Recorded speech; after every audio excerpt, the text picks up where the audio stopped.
சின்ன பிள்ளையிலேருந்து பாருங்கள் படிப்புக்காக ஜெபம் பண்ணுங்கம்பாங்க. கொஞ்ச நாள் முடிச்சோடனே வேலைக்காக ஜெபம் பண்ணுங்க. அதுக்கப்புறம் கல்யாணத்துக்காக ஜெபம் பண்ணுங்க.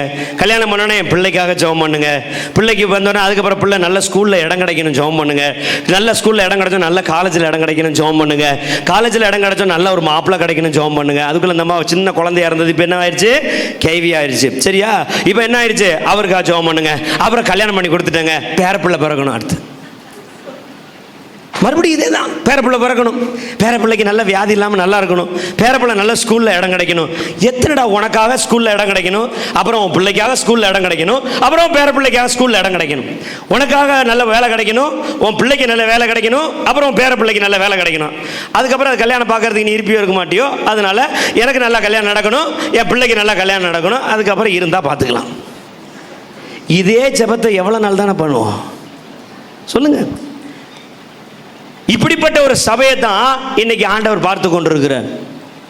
ஜெபம் பண்ணுங்கன்னோட எனக்கு வீடு கட்டணும், ஜெப குறிப்பு உடனே என்ன பண்ணணும்? எனக்கு வீடை கட்டணும், எனக்கு மாளிகை வேணும், எனக்கு ஒரு கார் வேணும், எனக்கு அது வேணும், இது வேணும். இதே தான் ஜெபம் பண்ணுறோமே தவிர, யாராவது உண்மையா எங்கள் அப்பா இயேசுவை போல நான் மாறணும்யா.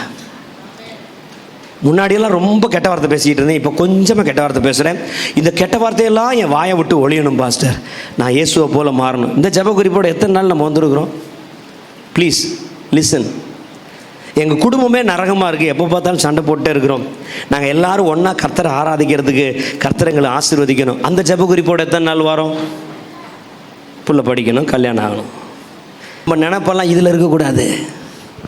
நம்மெல்லாம் பரலோகத்தை பார்க்க போகிற ஆட்கள். அல்லேலூயா. உங்களுக்கு வீடுன்னா பெர்மனெண்ட் வீடு அங்கே தான். அங்கே ஆண்டவரே தன் சொந்த கைகளினால் கட்டி கொண்டிருக்கிறார். அல்லேலூயா. தங்க ரோட்டில் ஆண்டவர் உங்களை நடத்திட்டு போய் பரலோக ராஜ்யத்தில் அங்கே மகா பெரிய மாளிகையில் உங்களை தங்க வைக்க போகிறார். உங்கள் புத்தியெல்லாம் இந்த கீழ்த்தரமான இந்த வீட்டில், லேண்டில், இதில் எல்லாம் செட்டில் ஆக விடாதீங்க.